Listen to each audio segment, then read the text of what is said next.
ജോസറ്റാ എന്നാണ്ട് വിശേഷം? ഇല്ല, ഞങ്ങൾ അങ്ങനെ വിളിക്കുന്നത്. ജോസറ്റാ എന്നാണ്ട് വിശേഷം? നല്ല വിഷയം അവനെന്തുണ്ട് വിശേഷം? സുഖമായിട്ട് പോകണം.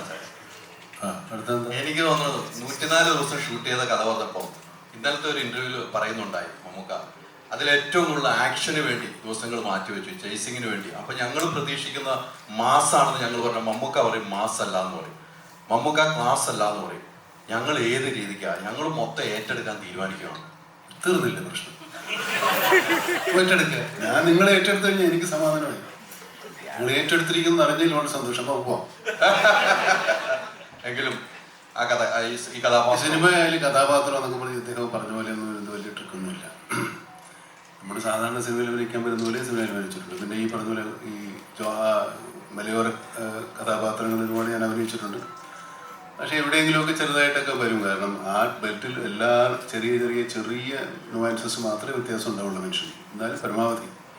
പിന്നെ കഥ, നമ്മുടെ കഥ പ്രധാനമായിട്ട് നടക്കുന്നത് കേരളത്തിലല്ല, ഭൂരിഭാഗവും തമിഴ്നാട്ടിലാണ്. പിന്നെ മറ്റുള്ളവരെ ആരും ആ ഭാഷ പറയുന്നില്ല. അതുകൊണ്ട് അങ്ങനെ ഒരു സ്ലാങ്ങിന് ഒരു വലിയ പ്രാധാന്യം പിടിക്കേണ്ട. ഈ ക്യാരക്ടർ ജോസേട്ടായിയുടെ ക്യാരക്ടർ മാത്രമേ ഉള്ളൂ നമ്മൾ ഈ ഭാഗത്ത് കാണുന്നുള്ളൂ. ബാക്കിയുള്ളവരൊക്കെ തമിഴ്നാട്ടുകാരും ഇവരൊക്കെയാണ്. അപ്പം അതുകൊണ്ട് ആ പ്രശ്നങ്ങളൊന്നുമില്ല. പിന്നെ തമാശ എന്ന് പറയാൻ പറ്റും, എന്താ പറയുക, ഹ്യൂമർ അവിടെ ഇവിടെയൊക്കെ വന്നു പോകുന്നു. കാരണം അതിനൊന്നും നേരമില്ല ഈ സിനിമയിൽ. അല്ല, തമാശ പറഞ്ഞല്ല, മനുഷ്യരുടെ തലയിൽ തീ പിടിച്ച് നിൽക്കുമ്പോൾ തമാശ പറയാൻ സമയം ഉണ്ടാവില്ല. അങ്ങനെയാണ് കഥാപാത്രത്തിന്റെ അവസ്ഥ. ജോസേൻ്റെ എടുത്തിയാട്ടക്കാരനായതുകൊണ്ട് പറ്റിപ്പോകുന്നതാണ്. അങ്ങനെ ഒത്തിരി നമുക്കൊക്കെ പറ്റിയിട്ടുണ്ടാവുമല്ലോ.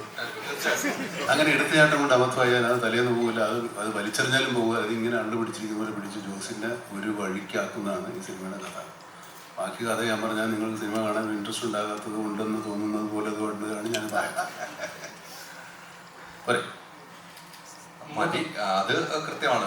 അച്ഛാ, ഈ കഴിഞ്ഞ ദിവസം ഈ ഇന്റർവ്യൂ തന്നെ പറയുന്നുണ്ട്, ആദ്യമായിട്ട് കഥ പറയാൻ പോയപ്പോൾ നിനക്ക് കഥ അറിയാവുന്ന ചോദിച്ചൊരു സംഭവം മമ്മൂക്കാൻ ഇന്നലെ ഓർമ്മ വരുന്നുണ്ട്.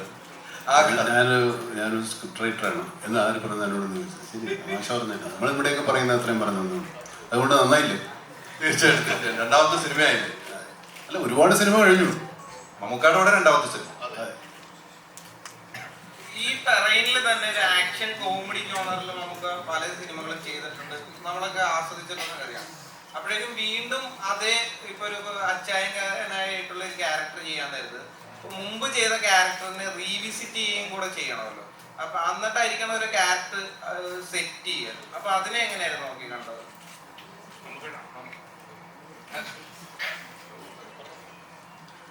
റീവിസിറ്റിങ്ങൊന്നുമില്ല. ആ കഥാപാത്രത്തുമായിട്ട് യാതൊരു സാമ്യം ഉണ്ടാകാതിരിക്കുന്ന ശ്രമമാണ്. റീവിസിറ്റ് ചെയ്യുമ്പോൾ അതുപോലെ തന്നെ വരണ്ടേ. അങ്ങനെ വരാതിരിക്കാനാണ് ഞാൻ സാധാരണ ശ്രമിക്കുന്നത്. ഇതങ്ങനെ ഉണ്ടായിട്ടില്ല. കാരണം അങ്ങനത്തെ ആ വന്നുപോയ കഥയിലെ കഥാസന്ദർഭങ്ങളല്ല ഈ സിനിമയിൽ. അതാണ് അതിൻ്റെ വ്യത്യസ്തമാക്കുന്നത്.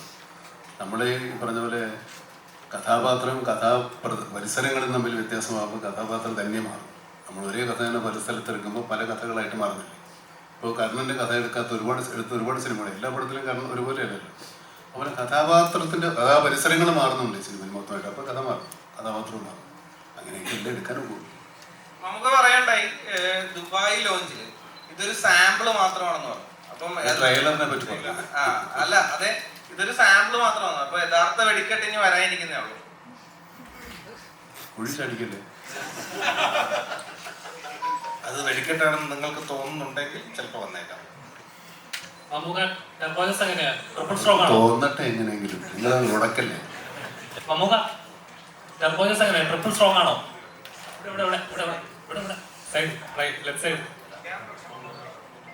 അങ്ങനെ അതായത് ഡയറക്ടർ പറയട്ടെ, ഞാനൊന്നും പറയുന്നില്ല. സ്ട്രോങ് ആണോ, ഡബിൾ സ്ട്രോങ് ആണോ, ട്രിപ്പിൾ സ്ട്രോങ് ആണോ? അതൊക്കെ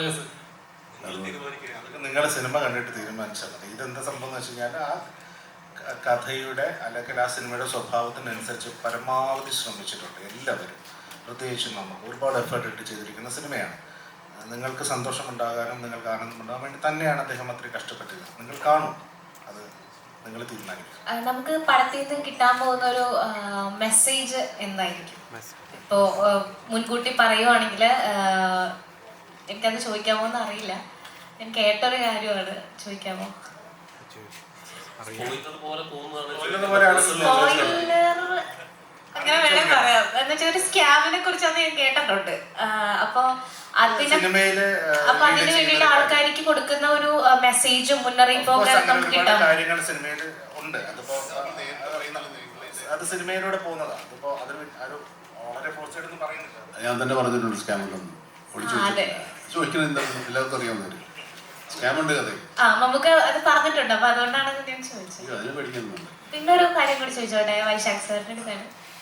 അയ്യോ നമുക്ക് ഉണ്ടെങ്കിൽ കുഴപ്പമൊന്നുമില്ല. ട്രെയിലറിൽ നമ്മളൊരു റിഫൈൽ ഷോട്ട് കാണുന്നുണ്ട് തോക്ക് വെച്ചിട്ട്. അത് ഇതുവരെ ഞാൻ മലയാളത്തില് അങ്ങനെ ഒരു ഷോട്ട് കണ്ടിട്ടില്ല. അത് ഭയങ്കര ബ്യൂട്ടിഫുൾ ആയിട്ട് ആണ് എടുത്തേക്കുന്നത്. അപ്പൊ അതിനെപ്പറ്റി ഒന്ന് അത് ഷോട്ട് നമുക്ക് തന്നെയാണ് എടുത്തിരിക്കുന്നത്. കാരണം അത് നമുക്ക് അല്ല, ആ ഷോട്ട് നമുക്ക് എടുക്കാൻ പറ്റില്ല. അത് റിഗ് ചെയ്തിട്ട് ഒരു സ്റ്റിക്കിൽ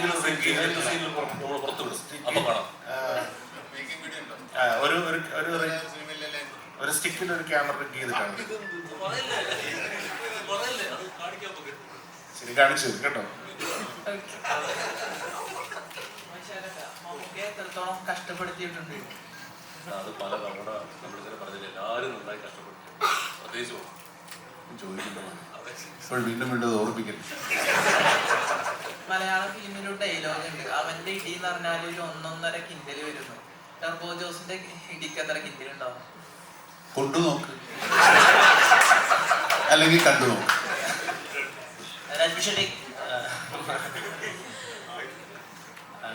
മമ്മൂക്ക എന്ന് പറയുന്ന ആക്ടറിനെ നമ്മൾ ഇപ്പോൾ പല ആളുകളും മമ്മൂക്കയുടെ ചില അച്ചായ കഥാപാത്രങ്ങൾ ഇപ്പോൾ ബാക്കിയുള്ളവരുടെ അങ്ങനത്തെ ക്യാരക്ടേഴ്സ് ചെയ്യുമ്പോൾ മമ്മൂക്കയുടെ അങ്ങനത്തെ ക്യാരക്ടേഴ്സിനെ പോയിട്ട് പഠിക്കുകയും അതിനൊരു മീറ്ററാക്കി വെക്കുകയും ചെയ്യുന്ന അതാണ് അച്ചായ ക്യാരക്ടേഴ്സിനുള്ള ഒരു ഐക്കോണിക് സ്റ്റേച്ചർ മലയാളത്തിൽ. ഇപ്പോൾ കോട്ടയം കുഞ്ഞ് എന്ന് പറയുന്ന പോലത്തെ ഒരു ക്യാരക്ടറിനെ നമ്മൾ അങ്ങനെ പിന്നെ ആരും സൃഷ്ടിച്ച് കാണിക്കുക. സോ മമ്മൂക്കയുടെ കൂടെ ഓപ്പോസിറ്റ് അത് പെർഫോം ചെയ്ത് കാണിക്കുക. നിങ്ങളും ആദ്യമായിട്ടാണല്ലോ അങ്ങനെ കൊമേഴ്ഷ്യലി ആയിട്ടുള്ള ഒരു വില്ലനായിട്ട് എത്തുന്നത്. മമ്മൂക്കയെ നമ്മൾ കുറച്ച് കാലത്തിന് ശേഷമാണ് ഇത്രയും കൊമേഴ്ഷ്യൽ ആയിട്ടുള്ള ഒരു പ്രൊട്ടഗോണിസ്റ്റ് ആയിട്ട് കാണുന്നത്. സോ എന്തൊക്കെ പുതിയത് കൊമേഴ്ഷ്യൽ സിനിമയെ പറ്റിയിട്ട് മമ്മൂക്കയിലൂടെ മനസ്സിലാക്കി? Everything I learned here is new.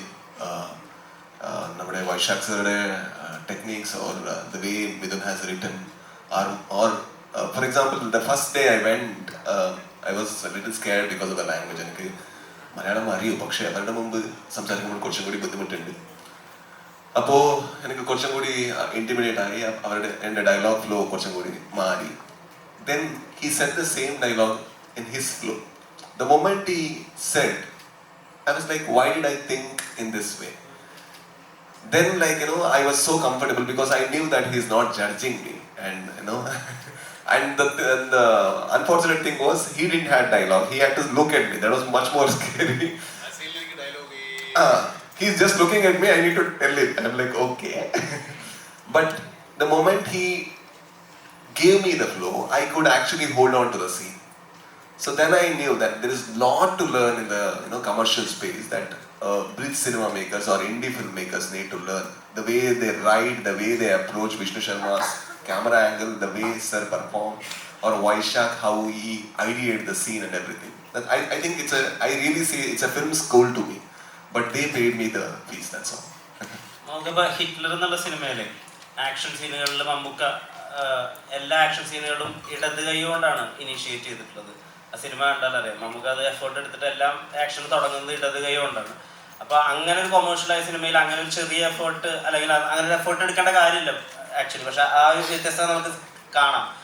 അപ്പോൾ വൈശാഖ് ചേട്ടനോടും മമ്മൂക്കയോടാണ്. ടേബോയിൽ ഇപ്പോൾ 104 ദിവസത്തിൽ 70% സമയവും ആക്ഷനും സ്റ്റണ്ടിന് വേണ്ടിയിട്ടാണല്ലോ മാറ്റി വെച്ചിട്ടുള്ളത്. അങ്ങനെ മമ്മൂക്കയുടെ ഭാഗത്ത് കണ്ട ഇനീഷ്യേറ്റീവ്സ് ഒക്കെ ഒന്ന് പറഞ്ഞു.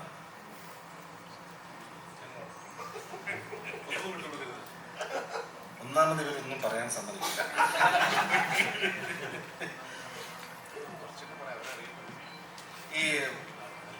നമ്മൾ നിങ്ങളുടെ ഫോട്ടോസ് ശ്രദ്ധിച്ചിട്ടുണ്ടാവുന്ന അറിയില്ല. ടർബോയുടെ നമ്മുടെ ഫസ്റ്റ് സ്ക്രീനാണ് അത് തന്നെ നമ്മൾ ലെഫ്റ്റ് ഹാൻഡാണ് ഉപയോഗിച്ചത്. അപ്പോൾ നമ്മൾ ഇതിനകത്ത് ടർബോ പഞ്ച് എന്ന് പറഞ്ഞൊരു പഞ്ച് ഡിസൈൻ ചെയ്തിട്ടുണ്ട്. അപ്പോൾ അത് ലെഫ്റ്റ് ഹാൻഡ് പഞ്ചാണ്. ആ പഞ്ചിൻ്റെ സ്ട്രെങ്ത് കൂടുതലായിരിക്കും. നമുക്ക് എന്നോട് പറഞ്ഞിരുന്നു അടിയോടടി സിനിമ തരാമെന്ന്. വാക്ക് വലിച്ചിട്ടുണ്ട്.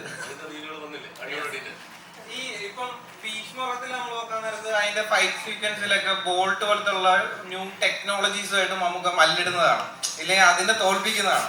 അപ്പം നേരെ മറിച്ച് ഇപ്പം ടർബോയിൽ വരാൻ നേരത്ത് ഫൈറ്റ് സീക്വൻസിന്റെ അകത്ത് ഇപ്പൊ ട്രെയിലർ കട്ട്സിലൊക്കെ നമ്മൾ കണ്ടത് ഗംഭീരമായിട്ടുള്ള ഷോട്ട്സ് കാര്യങ്ങളൊക്കെയാണ്. അതിനെ എങ്ങനെയായിരുന്നു ഈ ടെക്നോളജിയുമായിട്ട് മമ്മൂക്കയുടെ മല്ലിടല്? നമുക്ക് ടെക്നോളജി മല്ലിടേണ്ട കാര്യമില്ല, വളരെ നല്ല ധാരണ ടെക്നോളജിയിലുള്ള ആളാണ്, നമുക്ക് പറഞ്ഞു തരും. അപ്പം ഇതിൽ നമുക്ക് ഉപയോഗിക്കാൻ പറ്റുന്ന സാധ്യത ഇപ്പോൾ സാധ്യമായിട്ടുള്ള ഒരു പരമാവധി ലഭിക്കാവുന്ന എല്ലാ ടെക്നോളജികളും എല്ലാ എക്യുപ്മെൻറ്റ്സുകളും ഉപയോഗിക്കാൻ ശ്രമിച്ചിട്ടുണ്ട്. അതൊക്കെ കമ്പനി പ്രൊവൈഡ് ചെയ്തിട്ടുണ്ട്. അപ്പോൾ അത് വെച്ച് നമുക്ക് ചെയ്യാവുന്ന ഒരു ബെസ്റ്റ് കൊടുക്കാൻ പറ്റിയെന്നാണ് വിശ്വാസം. കണ്ടു നോക്കാം. അപ്പോൾ ഈ മമ്മൂക്കയുടെ വോയിസ് മോഡുലേഷൻ്റെ ഭയങ്കര ഒരു ഫാനാണല്ലോ. അപ്പോൾ ഈ ഓസ്ലറിലെ ഡെവിൾസ് ഓൾട്ടർനേറ്റീവും അല്ലെങ്കിൽ ഇതിനകത്ത് ടർബോ ജ്യൂസ് എന്നൊക്കെ പറയുമ്പോൾ നമുക്ക് കിട്ടുന്ന ഒരു ഇമ്പാക്റ്റ് ഉണ്ടല്ലോ. ഈ മമ്മൂക്ക പറയുമ്പോൾ അതൊരു ഭയങ്കര ഡിഫറെൻറ്റ് ബോൾ ഗെയിമാണ്. അപ്പോൾ ഈ ഡയലോഗ്സ് എഴുതുമ്പോഴും എന്തൊക്കെ എഫേർട്ടുകൾ ആ ഒരു ഫാൻ ബോളിൽ നിന്ന് ഉണ്ടായിട്ടുണ്ട്? നമ്മളങ്ങനെ ഒരു ഭയങ്കര ചീസി ഡയലോഗുകൾക്ക് ഇതിനകത്ത് അങ്ങനെ കാര്യമായിട്ട് ശ്രമിച്ചിട്ടില്ല. ഇപ്പോൾ ജോസേട്ടായി പറഞ്ഞതുപോലെ തലയ്ക്ക് മീതെ പ്രശ്നങ്ങൾ വന്ന് നിൽക്കുമ്പം വർത്തമാനം പറയാൻ പോലും പറ്റാത്ത അവസ്ഥയിലാണ് പുള്ളി പല ഘട്ടങ്ങളിലും നിൽക്കുന്നത്. പിന്നെ ഉള്ള ഡയലോഗുകൾ, രസമുള്ള ഡയലോഗുകൾ ഉണ്ടെന്ന് ഞാൻ വിശ്വസിക്കുന്നത് പുള്ളി പറയുമ്പം അതിനൊരു ഭംഗി ഉണ്ടാവുമല്ലോ. ആ ഭംഗി നിങ്ങൾക്ക് പ്രതീക്ഷിക്കാമെന്ന് എനിക്ക് തോന്നുന്നു. നമ്മൾ എഴുതിയിട്ടേ ഉള്ളൂ, ബാക്കി അദ്ദേഹത്തിൻ്റെ കയ്യിൽ അദ്ദേഹം പറയുമ്പോൾ ഉണ്ടാവുന്നൊരു ഭംഗിയുണ്ടല്ലോ, അതുണ്ടാവും. ഈ കഥ പറയാൻ പോകുമ്പോൾ മമ്മൂക്കായിട്ട് രണ്ടാമത്തെ സിനിമയാണ് ചെയ്തത്. ഈ കഥ പറയാൻ പോകുമ്പോൾ മമ്മൂക്കായുമായിട്ട് സംസാരിക്കുമ്പോൾ ഇത്തരമൊരു കഥയാണ് ചെയ്യുന്നത്. നമുക്ക് തോന്നുന്നു കുറേ ആക്ഷൻ ഉള്ളതുകൊണ്ടാണ് വീണ്ടും വീണ്ടും ചോദിക്കുന്നത്. വേറെ പല രീതിക്ക് മേക്കിംഗ് ചെയ്ത സ്ക്രിപ്റ്റ് എഴുതിയിട്ടുള്ള ആളുകളാണ്. ഈ കഥ പറയുമ്പോൾ മമ്മൂക്ക എങ്ങനെയാണ് താങ്കളെടുത്തൊരു പ്രതികരണം നടത്തിയത് ആദ്യം ഫസ്റ്റ് ടൈം? ഞാനും വൈചാട്ടും കൂടെ പൂനെയിലെ കണ്ണൂർ സ്പോട്ട് ലൊക്കേഷനിൽ പോയിട്ട് കഥ പറയുമ്പോൾ കഥ കേട്ടപാടെ പുള്ളി അത് ഇത്രയും ആക്ഷനോട് കൂടി തന്നെയാണ് പറഞ്ഞത്. പുള്ളി അത് ഓക്കെ അടിച്ചു. അതൊരു ചലഞ്ചായിട്ട് ഏറ്റെടുത്തുകൊണ്ടായിരിക്കുമല്ലോ ഇങ്ങനെ ഒരു സിനിമ ചെയ്യാമെന്ന് തീരുമാനിച്ചത്. അപ്പം ഒരുപാട് ആക്ഷനുണ്ട്, ഒരുപാട് നൈറ്റ് സീക്വൻസുകളുണ്ട്. അപ്പോൾ അത് പുള്ളി അത് അപ്പം തന്നെ അത് ഓക്കെ അടിച്ചതിൻ്റെ കാരണം അതൊരു ചലഞ്ചായിട്ട് ഏറ്റെടുക്കാൻ തീരുമാനിച്ചുകൊണ്ടായിരിക്കുമെന്ന് എനിക്ക് തോന്നി. അത് അങ്ങനെ തന്നെ ആയിരുന്നു. അത് ഞാൻ തന്നെയാണ് പ്രൊഡ്യൂസ് ചെയ്യുന്നതെന്ന് പറഞ്ഞു. അതെ, അത് മറ്റൊരു ചലഞ്ച്. നമ്മുടെ മാഷിനെ കണ്ടപ്പോൾ ഇവിടെ ഒരു സിനിമയുടെ ലൊക്കേഷൻ മാഷ പറഞ്ഞൊരു ഡയലോഗാണ്. ഞാൻ ചോദിക്കുകയാണ്, മമ്മൂക്ക വീണ് കിടന്നു നമ്മളെ സ്റ്റൈലിൽ കാണില്ലോ, വീട് ഇപ്പോൾ എഴുന്നേറ്റ് കഴിഞ്ഞപ്പം വേറൊരു ഡോപ്പിട്ട് ചെയ്യാമെന്ന് മമ്മൂക്ക അത് വേണ്ട, ഇത് ഞാൻ തന്നെ ചെയ്യുമെന്ന് 95% മമ്മൂക്ക തന്നെയാണ് ചെയ്തതെന്നാണ് അദ്ദേഹം നമ്മളോട് പറഞ്ഞത്. ശതമാന കണക്കുകളൊന്നും എടുക്കേണ്ട കാര്യമില്ല. ടെക്നോളജിയുടെ ഭാഗമായിട്ട് വിടും. മമ്മൂക്കയുടെ എല്ലാ എഫേർട്ടും എടുത്തിട്ടുണ്ട്. അതാണ് മമ്മൂക്ക ഫുൾ അത് ചെയ്തു എന്നാണ് പറഞ്ഞത്. അതാണ് നമുക്ക് സമ്മതിക്കില്ല. അങ്ങനെ വേറെ അദ്ദേഹം അതിൽ മാത്രമല്ല, നമ്മുടെ തൻ്റെ ബോഡി ലാംഗ്വേജിൽ ഭയങ്കരമായി കോൺഷ്യസ് ആയിട്ടുള്ള ആളാണ്. അപ്പം അങ്ങനെ ഒരുപാട് വേറെ ഷോട്ടുകൾ എടുക്കാൻ സമ്മതിക്കുന്ന ഒരാളല്ല പുള്ളി. അതിനുവേണ്ടി ഫൈറ്റ് ചെയ്യുന്ന ആളാണ്. നിങ്ങൾ സിനിമയുടെ എന്റർടൈൻമെന്റ് ആയി കാണും, അത് എൻജോയ് ചെയ്യും. നമുക്ക് ഫൈറ്റ് ചെയ്തേക്കാണ്, അപ്പൊ ഫൈറ്റ് ചെയ്തിരിക്കാം. നമുക്ക് വെച്ച് ഷൂട്ട് ചെയ്യാൻ വേണ്ടി ഫൈറ്റ് ചെയ്തിരിക്കുക. അതാണ് സത്യം. ജോൺ ചേട്ടായി നേരത്തെ പറഞ്ഞ പോലെ 4 സിനിമകൾ മമ്മൂക്കാനെ വെച്ച് കിട്ടി. ഇതുവരെ അവസരം കിട്ടി. ഇപ്പോഴാണ് തന്നെ മമ്മൂക്ക 5ാമത്തെ സിനിമയാണ് മമ്മൂട്ടി കമ്പനിയാണ്. ഇനി 400 സിനിമയെന്നാണ് പറഞ്ഞിരിക്കുന്നത്, 40 സിനിമയെന്നാണ് പറഞ്ഞേക്കുന്നത്. സത്യമാണെങ്കിൽ ഒന്ന് മമ്മൂക്കാടുത്ത് ഇവിടെ വെച്ചൊന്ന് ചോദിച്ചൊന്ന് ഉറപ്പിക്കണമല്ലായിരിക്കും. ഞാനും നമുക്ക് അങ്ങനെ ഉറപ്പിക്കേണ്ട കാര്യമില്ല. ഒരു മാനസിക വ്യാപാരമുണ്ട്, അതാണ് എൻ്റെ വിശ്വാസം. ഈ ജോണിച്ചാലിന്റെ കഥാപാത്രം എന്ന് പറയുകയാണെങ്കിൽ ഇതിന്റെ കഥാപാത്രം എന്ന് പറയുന്നത് കുഴപ്പമില്ലാന്ന് തോന്നുന്നു. എൻ്റെ കഥാപാത്രം പറഞ്ഞാൽ ഇതിന്റെ മൊത്തത്തിലുള്ള ത്രില്ല് പോകും. അത് പറയാൻ നമുക്കിവിടെ വരാതിരിക്കുന്ന ഒരു കഥാപാത്രമാണ്. ഈ ഉത്സവ സ്ഥലങ്ങളിലൊക്കെ ഈ കടകൾ, പെരുന്നാൾ കടകൾ വാടകയ്ക്ക് ലേലം വിളിച്ചെടുക്കുകയല്ലേ, അങ്ങനെ എടുക്കുന്ന ഒരാളാണ്. അതുകൊണ്ട് ജീവിക്കുന്ന ഒരാളാണ്.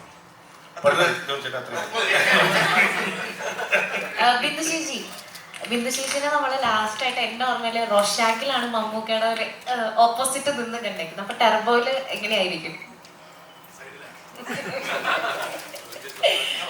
സംസാരിക്കുന്നതിന് മുമ്പ് ഒരു സെക്കൻഡ്, ഞങ്ങൾ ഒരുപാട് കഷ്ടപ്പെട്ട ഒരു കാസ്റ്റിംഗ് ആയിരുന്നു കേട്ടോ. അപ്പൊ അത് നിങ്ങൾക്ക് ഇഷ്ടപ്പെടും. അതെ ചേച്ചി അതെ ചേച്ചി പറഞ്ഞു. അതെ, റോഷാക്കില് വ്യത്യസ്തമാണ്, ഓപ്പോസിറ്റാണ്. പക്ഷെ ഇപ്പൊ മമ്മൂക്കയുടെ അടുത്ത് തന്നെയാണ്. ചേച്ചി ഇപ്പൊ സായി ചേട്ടൻ പണ്ടൊരു ഇന്റർവ്യൂല് പറഞ്ഞിട്ടുണ്ട്, എനിക്ക് നേരിട്ട് വിളിക്കാൻ പറ്റില്ല മമ്മൂക്കനെ, ഏടാ ഇങ്ങ് വാടാ ഒന്നും പറയാൻ പറ്റില്ല. അപ്പൊ മമ്മൂക്കയുടെ അച്ഛനാവാൻ പറ്റുന്നുണ്ടല്ലോ രാജമാണിക്യത്തിലൊക്കെ, അതൊരു സൗകര്യമാണ്. അതുപോലത്തെ സൗകര്യം ആസ്വദിച്ചിട്ടുണ്ടോ ടെർബോയില്? തീർച്ചയായിട്ടും. അതിന്റെ അനുഭവം മാത്രമല്ല,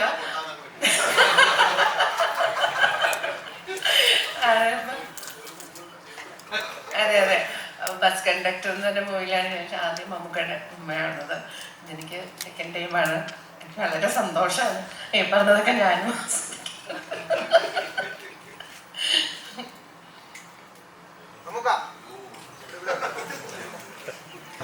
മമ്മൂട്ടി കമ്പനി പ്രൊഡ്യൂസ് ചെയ്യുന്ന ആദ്യത്തെ ഔട്ട് ആൻഡ് ഔട്ട് ഒരു ആക്ഷൻ പടമാണല്ലോ ടർബോ. അപ്പോ അത് മിഥുൻ മാനുവൽ തോമസ് എന്ന വ്യക്തിയിലുള്ള വിശ്വാസമായിരുന്നു അതിലോട്ട്?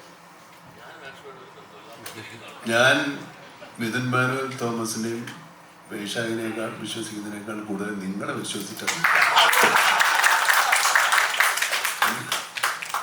അല്ലാതെ എനിക്ക് ഇവരെ ഞങ്ങളൊക്കെ നിങ്ങളെ വിശ്വസിച്ച് വരുന്നത്. കാരണം ഇത് പ്രേക്ഷകർ സ്വീകരിക്കുമെന്നാണ് ഞാൻ ഉൾപ്പെടെയുള്ള എല്ലാ സിനിമാ പ്രവർത്തകരും വിചാരിക്കുന്നതും അങ്ങനെയാണ് ഇറങ്ങിത്തിരിക്കുന്നത്. ചിലരുടെയൊക്കെ ഊഹങ്ങളൊക്കെ തെറ്റിപ്പോകും, ചിലതൊക്കെ ശരിയാവും. എല്ലാവർക്കും എപ്പോഴും എല്ലാം ശരിയാവില്ല. ഇത് ശരിയാക്കണേ. ഇപ്പം നമുക്കറിയാം മാസ് സിനിമകള് ഇല്ലെങ്കിൽ ആക്ഷൻ സിനിമകൾ എന്ന് പറയാൻ നേരത്തെ തന്നെ മലയാളികൾക്ക് ഓർമ്മ വരുന്ന ബിഗ് ബിയും ഭീഷ്മറും. അപ്പൊ അതിൻ്റെ അകത്ത് ബിഗ് ബിയില് ഗോപി സുന്ദർ ചെയ്ത് വെച്ചിരിക്കുന്ന സ്കോർ എന്ന് പറയുന്നത് യോ ബിഗ് ബി എന്നൊക്കെ പറഞ്ഞിട്ട് ഇന്നും വൈറലായിട്ടുള്ള ഒരു എന്താണ് സ്കോറാണ്. അത് കഴിഞ്ഞ് ഭീഷ്മറത്തില് സുഷിൻ ചെയ്തു വെച്ചിരിക്കുന്ന ഒരു ലെയർ. അതിനുശേഷമാണ് നമുക്കടെ ടർബോയില് ക്രിസ്റ്റ വരുന്നത്. അപ്പം ഈ പറഞ്ഞ പോലെ തിയേറ്ററിനെ പ്രകമ്പനം കൊള്ളിക്കാനുള്ള സാധനം ഉണ്ടോ?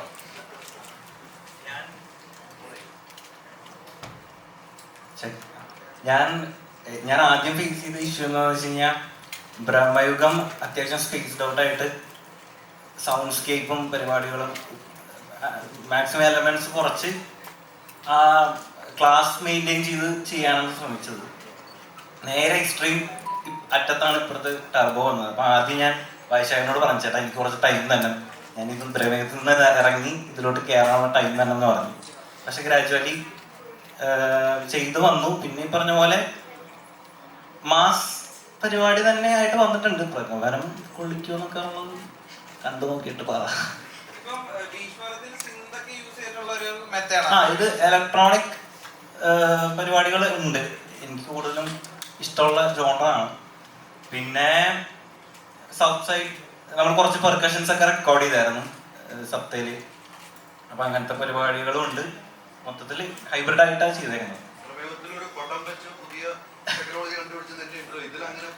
ഇല്ല, ഇത് ടെക്നോളജി ഇല്ല, പക്ഷെ കുറച്ച് പുതിയ സൗണ്ട്സ് ഇലക്ട്രോണിക്കലി നമ്മൾ ഉണ്ടാക്കിയെടുത്തിട്ടുണ്ട്. മറ്റേ മാനുവലി അല്ല, അല്ലാതെ ഡിജിറ്റലി ഇതിലും സിന്ധിലുമായിട്ട്. അതെ, ഇത് മറ്റേ പണിയായിരുന്നു. ഇതിൽ മറ്റേ ഫുൾ സിന്ധിലും ഇതിലൊക്കെ ആയിട്ട് കുറച്ച് സൗണ്ട്സ് ഉണ്ടാക്കിയിട്ടുണ്ട്. ഈ മമ്മൂക്കയുടെ സ്ലോ മോഷൻ ഷോട്ട്സിന് വേണ്ടിയിട്ട് RR ചെയ്യില്ലേ? അപ്പൊ ഈ ഫാൻ ബോയ് ഉണരുമോ?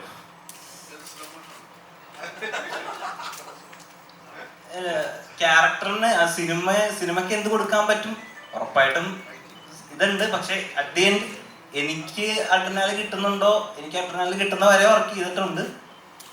എനിക്ക് അഡ്രിനാലിൻ കിട്ടിയിട്ടുണ്ട്. എന്താണെന്ന് നോക്കാം.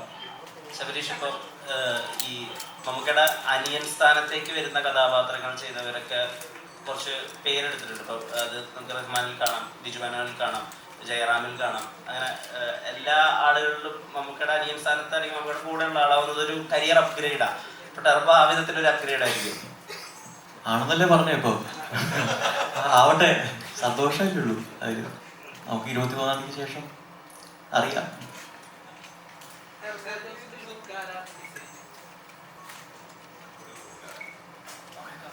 എങ്ങനെ ടർബോ ജോസിന്റെ ലുക്കിലേക്ക് എത്തി? ഹെയർ കട്ടാണ് ഉദ്ദേശിച്ചത്. അത് എന്തെങ്കിലും ഒരു പ്രത്യേകത വേണ്ടെന്ന് പേര് ചെയ്തതാണ്. അതിനുമുമ്പ് ഞാനൊരു വെക്കേഷന് വേണ്ടി ചെറുതായിട്ട് മുടി വെട്ടി. അപ്പോൾ കുറച്ച് ദിവസം ഷൂട്ടിങ് തുടങ്ങുന്നതിന് മുമ്പ് ചെറിയൊരു വെക്കേഷൻ ഉണ്ടായിരുന്നു. അപ്പോൾ മുടിയിലൊക്കെ ഒന്ന് പണം നോക്കിയതാണ്. അപ്പോൾ തിരക്കേട്ടില്ലെന്ന് ഇവർ പറഞ്ഞു, അങ്ങനെ ഒത്തതാണ്. അല്ലാണ്ട് അതിന് വേണ്ടി ഒരു പരിപാടി ഉണ്ടായിരുന്നു ഇല്ലേ. പൂർവ്വം ചെയ്തിട്ടെന്ന് ചോദിച്ചതുകൊണ്ട് അതങ്ങനെ മെയിൻറ്റെയിൻ ചെയ്തു. മുടി വെട്ടിക്കഴിഞ്ഞ് വളരാൻ കുറേ സമയം എടുക്കുമല്ലേ. അപ്പം അതിന് മുമ്പ് പടം തുടങ്ങണം. അപ്പോൾ പിന്നെ ആ മുടി വെച്ച് അങ്ങ് അഭിനയിച്ചു. പിന്നെ പടം തീരുന്നവരെ ആ മുടി വെട്ടി അങ്ങനെ ആയിക്കൊണ്ടിരുന്നു. അങ്ങനെയാണ് എൻ്റെ കഥ. പടത്തിനകത്ത് 2-3 ഷർട്ടും കൊണ്ടൊക്കെ ഉള്ളൂ. പിന്നെ അപ്പം ഡ്രസ്സിൻ്റെ കാര്യത്തിൽ വലിയ പ്രശ്നങ്ങളൊന്നുമില്ല. മമ്മൂക്ക വണ്ടികളെ ഒരുപാട് ഇഷ്ടപ്പെടുന്ന ഒരാളാണ് താങ്കൾ.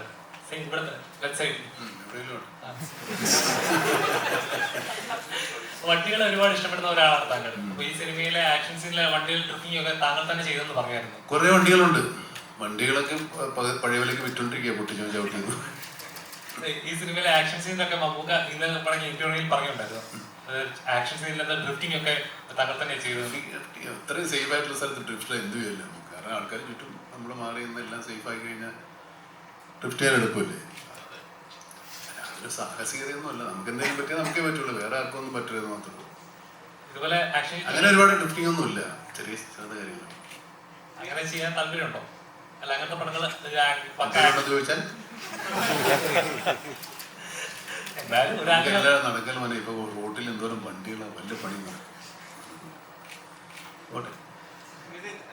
ഒരു മമ്മൂട്ടി ചിത്രം ചെയ്യാൻ വേണ്ടി വയനാട്ടിൽ നിന്ന് ബസ് കയറിയ ആളാണെന്ന് പണ്ട് ആടിന്റെ ലോഞ്ചിന് പറഞ്ഞിട്ടുണ്ട്. ഇപ്പം ബേസിക്കലി ആ ഒരു നിറവേറ്റിയിരിക്കുകയാണ്. എങ്ങനെ തോന്നുന്നു? സന്തോഷം. ആഗ്രഹം നിറവേറ്റുമ്പോൾ തോന്നുന്നു സ്വാഭാവികമായ കലർപ്പില്ലാത്ത സന്തോഷം. ഒരു പടം ചെയ്യണമെന്ന് ആഗ്രഹം ഉണ്ടായിരുന്നുള്ളൂ. രണ്ടാമത്തെ പടത്തിൽ അദ്ദേഹത്തിന്റെ കൂടെ പ്രസ് മീറ്റിനിരിക്കുകയാണ്. ഒരുപാട് സന്തോഷം. എൻ്റെ കഥാപാത്രത്തിന്റെ പേര് ഇന്ദുലേഖ എന്നാണ്. അതിൽ കൂടുതൽ എന്താ പറയുന്നത് ചേട്ടാ? ഓക്കെ, ബാങ്കിൽ വർക്ക് ചെയ്യുന്ന, ബാങ്ക് മാനേജറായിട്ട് വർക്ക് ചെയ്യുന്ന ഒരാളാണ്.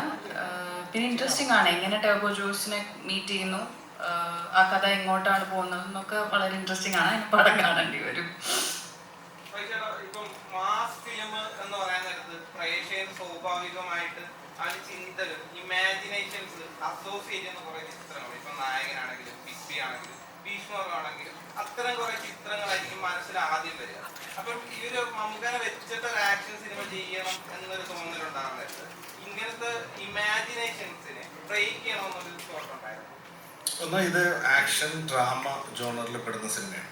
ഇതിനൊരു പ്യൂർ മാസ് സിനിമ എന്ന് പറയാവുന്ന എനിക്കല്ല. ആക്ഷൻ ഡ്രാമയാണ് ഇതിൻ്റെ ഒരു പ്രോപ്പർ ജോണർ എന്ന് പറയാവുന്നത്. പിന്നെ കുറച്ച് ഹ്യൂമർ എലമെന്റ്സുകൾ കഥാപാത്രത്തിന്റെ ഭാഗമായി, കഥയുടെ ആ കഥാപാത്രം ട്രാവൽ ചെയ്യുന്നതിന്റെ ഭാഗമായി അയാൾ തന്നെയുള്ള ഒരു ഹ്യൂമർ എലമെന്റ് ഉണ്ട് എന്നല്ലാതെ അതല്ലെങ്കിൽ ഇതൊരു ആക്ഷൻ ഡ്രാമ ജോണറിൽ പെടുന്ന സിനിമയാണ്.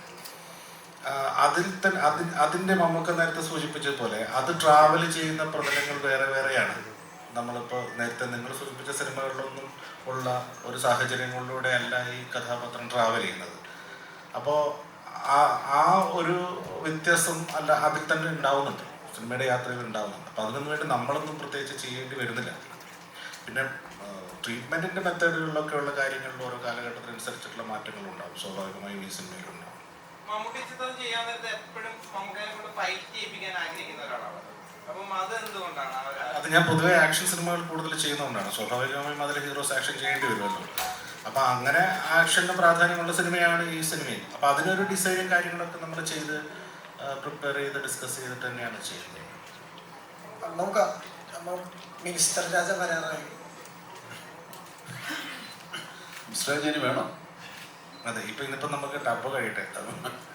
ടബയിലെ നമ്മുടെ ഈ ജോസേട്ടായി എന്ന് വിളിക്കുന്ന ജോസ് നാട്ടിൻപുറത്തെ ചെറിയ പള്ളിപ്പറമ്പിലൊക്കെ ചെറിയൊരു ഷോ അടിയും എന്തെങ്കിലുമൊക്കെ വഴക്കുവന്ന അങ്ങനത്തെ ഒരു അടിക്കാരൻ, അല്ലാണ്ട് വലിയ ഗുണ്ടയോ റൗഡിയോ മാഫിയ കിങ്ങോ അങ്ങനത്തെ ഉള്ള ആളൊന്നുമല്ല. നാട്ടിൻപുറത്തൊരു ഡ്രൈവറാണ്. ടൂറിസ്റ്റുകളെ ഈ ഹൈ റേഞ്ചസിൽ കൊണ്ടുവന്ന് ഭയങ്കര അവിടെ ചില ഡ്രിഫ്റ്റിംഗ് ഒക്കെ ചെയ്ത് അങ്ങനെ അവരെ ഇംപ്രസ് ചെയ്യുന്ന ആളാണ്. പക്ഷെ അത് പടത്തിൽ കാണിക്കുന്നില്ല. ഈ പുള്ളി ഇയാളെക്കാളും 100 ഇരട്ടി ബലമുള്ള ആൾക്കാരുടെ മുമ്പിൽ പെട്ട എന്തായാലും സ്ഥിതി. അതാണ് ഈ സിനിമ ചുരുക്കി പറഞ്ഞത്.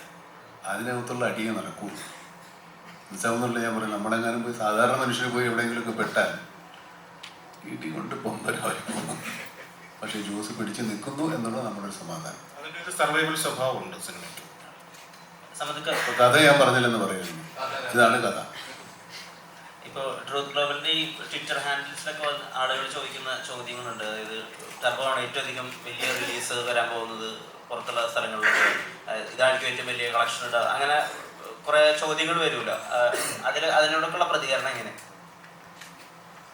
മലയാള സിനിമയിൽ ഇതുവരെ ഇറങ്ങാത്ത രാജ്യങ്ങളിൽ നിന്നടക്കം എൻക്വയറി വരുന്നുണ്ട്. അവിടെ റിലീസാവണമെന്ന് തന്നെയാണ് എൻ്റെ ആഗ്രഹം. പക്ഷെ ഇതെല്ലാം ഇക്കടെ അപ്രൂവലനുസരിച്ചിരിക്കും. ഇക്ക ഓക്കെ പറഞ്ഞാൽ എല്ലായിടത്തും ഉണ്ടായിരിക്കും. അതൊരു വലിയ റിലീസ് തന്നെ ആയിരിക്കും. റിലീസാവട്ടെ, ആൾക്കാർ കാണട്ടെ. ഇപ്പം ML തരൂ പറയുന്നു. ഇതേ നമ്മൾ കേട്ടിട്ടില്ലാത്ത രാജ്യങ്ങളൊക്കെ ഉണ്ട്, അതാണ് തമാശ. അല്ല, അവിടെ ഈ പറയുന്ന പോലെ ഒരുപാട് നമ്മുടെ ആൾക്കാരുണ്ടാവില്ല. ഒരു ഷോ, 2 ഷോ, 3 ഷോ, പിന്നെ ഓരോ ദിവസം കൂടുതൽ ഷോ, അങ്ങനെയൊക്കെ വരുന്നുണ്ട്. ഏതായാലും ആളുകൾ എന്തൊക്കെ പ്രതീക്ഷിക്കുന്നുണ്ട്, അതാണ് വേറൊരു ടെൻഷൻ.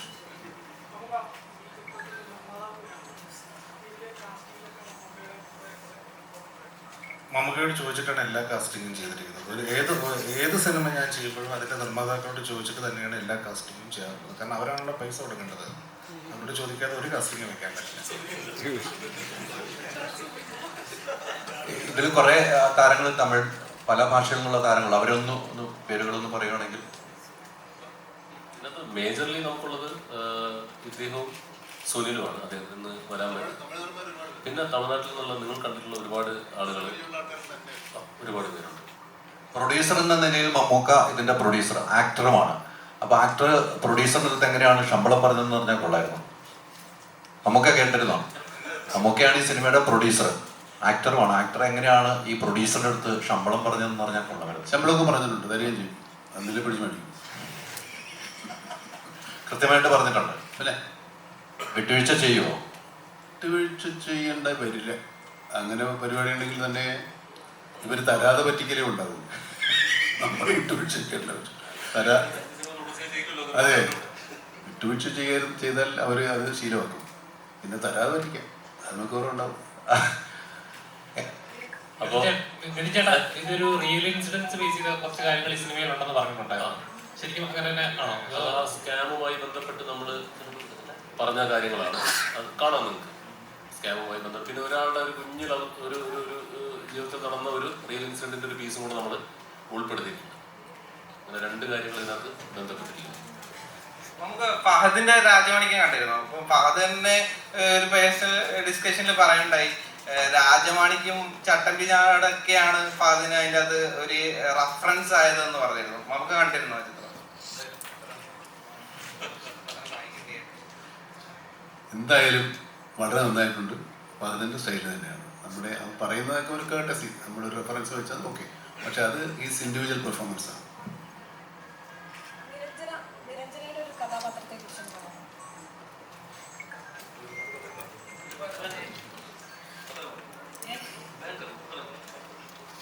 മിഥുൻ ചേട്ടാ പറഞ്ഞ പോലെ സിത്താരാണ് ക്യാരക്ടറിന്റെ പേര്. ഭയങ്കരമാണ്. പിന്നെ ഇവന്റെ ജീവിതത്തിലെ ഒരുപാട് നല്ല മൊമെന്റ്സ് കൂടി ഉണ്ടായിരുന്ന സെറ്റാണല്ലോ ടർബോ. ബർത്ത്ഡേ സെലിബ്രേഷൻ ഉൾപ്പെടെ.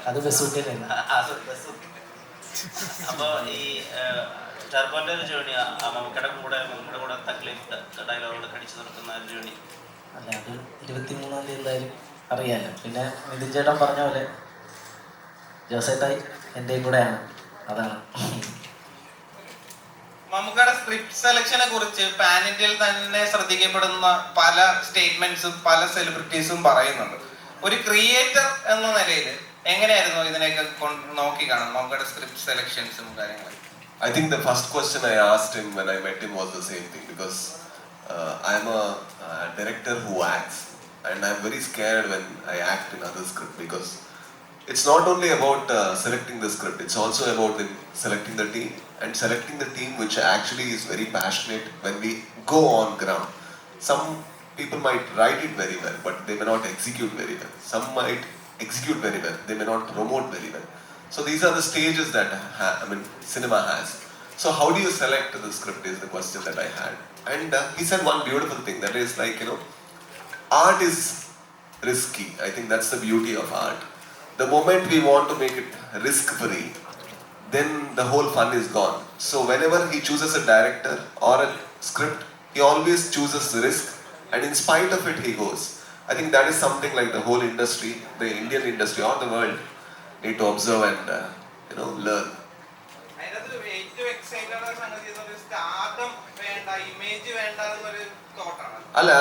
I think we need to learn it. It's not easy to have, everybody is insecure, especially artists. To have no insecurities when you select script, and for example, the moment somebody 1,000 people clap, you want 2,000 people to clap. Then you don't make films which are personal to 50 people. But that is not the case with Mammootty sir. He makes a film which might be completely personal, like Kadal, and also a thriller and horror thriller like Brahmayugam, and then he comes with a turbo. I don't know how. Maybe he need to explain, but it's beautiful to see and wonder. അപ്പോൾ ഈ ചോദിച്ചതിനുള്ള ഒരു നമ്മുടെ ആർട്ടിസ്റ്റുകളുടെ list കൂടെ നിങ്ങൾ ചോദിച്ചതെന്ന് പറയാം. കബീർ സിംഗ് ദുഹാൻ അറിയാലോ, അദ്ദേഹമുണ്ട്. പിന്നെ തമിഴ്നാട്ടിൽ നമുക്ക് അരുൾദാസ് എന്ന് പറഞ്ഞ ആർട്ടിസ്റ്റ് ഉണ്ട്. പിന്നെ വസന്ത് രവി ഉണ്ട്, നമോ നാരായണൻ. അങ്ങനെ 80ഓളം പേര് നമുക്ക് പുറത്തുനിന്നുള്ള ചെറുതും വലുതുമായ കഥാപാത്രങ്ങളെ അവതരിപ്പിക്കുന്നുണ്ട്. പിന്നെ ഫീനിക്സ് പ്രഭു അറിയാലോ, ഷാജി നടുവിൽ, അവരൊക്കെ നമ്മുടെ പോസ്റ്ററിൽ കണ്ട ആളുകളൊക്കെ ടെക്നീഷ്യന്മാരായിട്ടുണ്ട്. പിന്നെ ഈ കാണുന്ന ഞങ്ങളൊക്കെയാണ് ക്യാമറയ്ക്ക് മുന്നിലും പിന്നിലുമായിട്ടുള്ളത്. ഇത്രയും പറഞ്ഞു വന്നെന്താന്ന് ചോദിച്ചിട്ടുണ്ടെങ്കിൽ ഇത്ര നേരം ഞങ്ങളോട് സഹകരിച്ച എല്ലാവർക്കും നന്ദി അറിയിച്ചുകൊണ്ട് നമ്മുടെ പത്രസമ്മേളനം RJ ബാലാജി എന്ന് പറയുന്ന തമിഴ്നാട്ടിലെ ഒരു ഡയറക്ടർ ഈ അടുത്ത് പറഞ്ഞിരുന്നു, മറ്റൊരു ആക്ടർ അവിടുത്തെ വലിയ സൂപ്പർ സ്റ്റാറിനെ വെച്ച് സിനിമ ചെയ്യിപ്പിക്കുമ്പോൾ നരയിടാൻ വരെ അവർ കുറേ നേരം ഡിസ്കസ് ചെയ്യേണ്ട വന്നു. നരയിട്ടാൽ എങ്ങനെയായിരിക്കും ഇമേജിനെ ബാധിക്കുന്നത്. നമുക്ക് എപ്പോഴും മമ്മൂക്കയുടെ സൗകര്യത്തിനല്ല, സിനിമയുടെ സൗകര്യത്തിനാണ് നിന്നിട്ടുള്ളത്. അത് ആ ഒരു ലവ് ഉണ്ടല്ലോ സിനിമയോട്, അത് അതിന്റെ പേരുടെ കാര്യം നേരത്തെ പറഞ്ഞാണ് ലവ്, സിനിമയോടുള്ള ലവ്, പാഷൻ. എനിക്ക് സിനിമയെ അല്ലാതെ ഒരു വഴിയും വേറെ ഞാൻ കാണുന്നില്ല. ഈ സിനിമ ഇല്ലെങ്കിൽ എൻ്റെ കാര്യം കുഴപ്പത്തില്ല, എൻ്റെ ശ്വാസം നിന്ന് പോകും. Thank you. നമുക്ക് ആ ഡയലോഗ്